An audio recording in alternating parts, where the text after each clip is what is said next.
Selamat pagi. Perkenalkan, nama saya Tommy Wijaya. Saya mahasiswa semester 3 di Universitas Widharta Pasuruan. Dan sekarang saya akan membuat video tentang menjawab soal-soal yang telah diberikan oleh dosen saya, Ibu Khoirul Mursidah, yaitu dosen kimia industri. Mari kita simak jawaban-jawaban yang akan saya berikan kepada soal-soal beliau. Soal yang pertama yaitu jelaskan prinsip dasar pemisahan produk minyak bumi sehingga dapat diperoleh produk akhir berupa aftur, bensin, dan lilin. Prinsip dasar pemisahan produk minyak bumi sehingga diperoleh produk akhir berupa aftur, bensin, dan lilin ialah menggunakan metode destilasi. Awalnya, minyak bumi yang ditemukan biasanya akan bercampur dengan gas alam berbentuk cairan kental hitam dan berbau.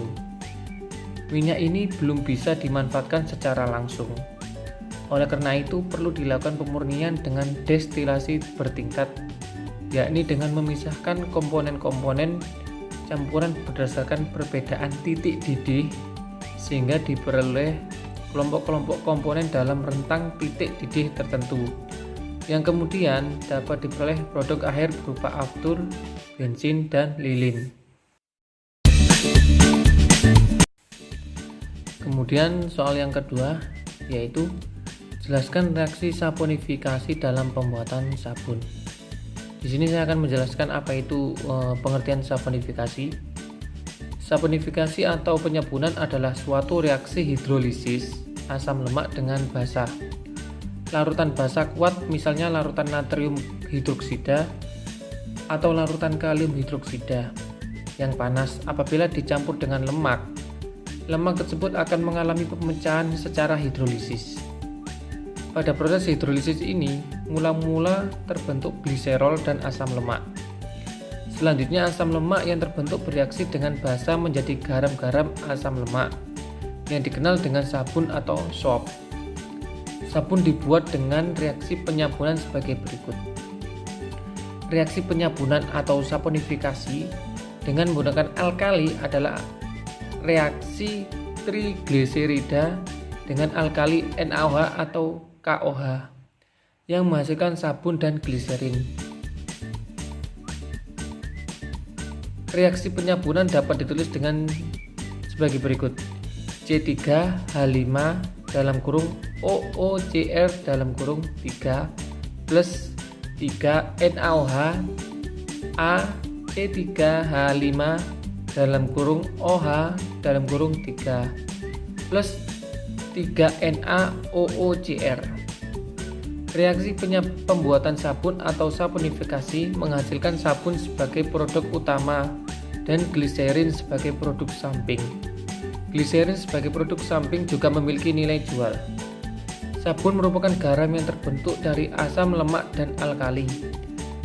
Sabun dengan berat molekul rendah akan lebih mudah larut dan memiliki struktur sabun yang lebih keras.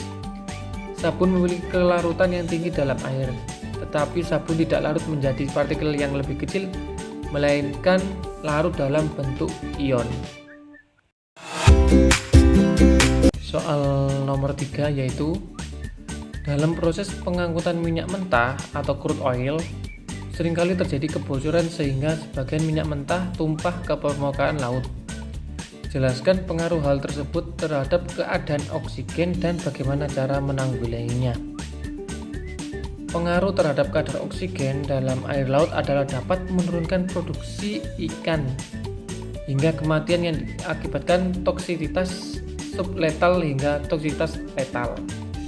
Secara tidak langsung menyebabkan pencemaran air laut yang dapat membinasakan kekayaan laut dan ekosistem yang mengganggu kesuburan lumpur di dasar laut.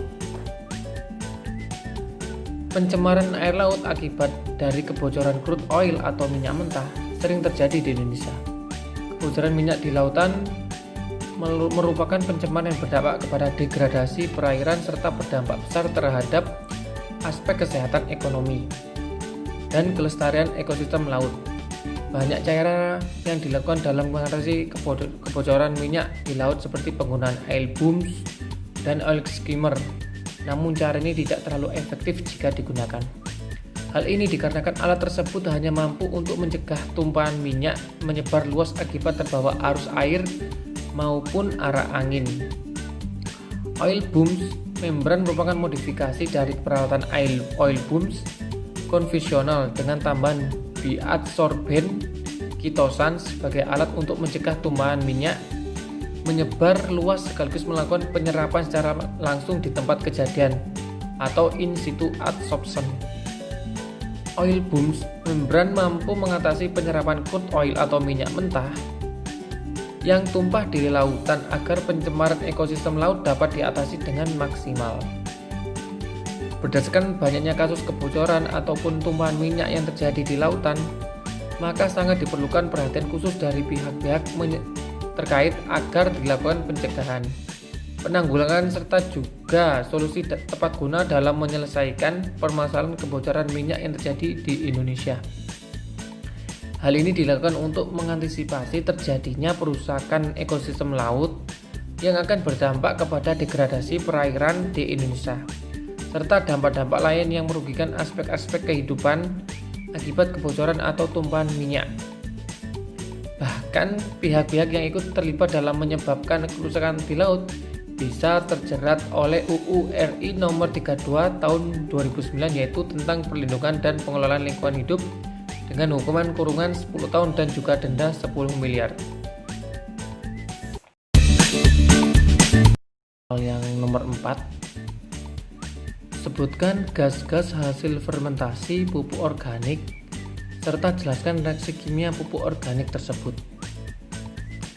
Gas-gas hasil fermentasi pupuk organik sebagai berikut: gas metan CH4, gas karbon dioksida CE2. Reaksi kimia fermentasi pupuk organik menggunakan proses fermentasi yang mana perubahan enzimatik secara anaerob dari suatu senyawa organik dan menjadi produk organik yang lebih sederhana. Kemudian soal yang terakhir yaitu soal nomor 5. Mengapa minyak sawit dapat diubah menjadi produk bahan bakar? Jelaskan berdasarkan kemiripan reaksi kimianya. Minyak sawit dapat berubah menjadi bahan bakar sebab di Indonesia terus melakukan upaya untuk menciptakan sumber energi baru yang ramah lingkungan, sehingga ditemukannya minyak sawit yang dapat berubah menjadi bahan bakar dengan menggabungkan bahan bakar alami dengan sumber bahan bakar fosil untuk diproses di dalam kilang sehingga menghasilkan bahan bakar ramah lingkungan. Berdasarkan kemiripan reaksi kimianya, pencampuran langsung CPO atau crude palm oil dengan bahan bakar fosil dikilang secara teknis lebih sempurna dengan proses kimia, sehingga menghasilkan bahan bakar bensin dengan kualitas lebih tinggi karena nilai oktan mengalami peningkatan. Itulah jawaban-jawaban yang sudah saya berikan dari soal-soal yang sudah diberikan dari dosen saya, Ibu Khairul Mursidah. Kurang lebihnya saya mohon maaf. Terima kasih. Assalamualaikum warahmatullahi wabarakatuh.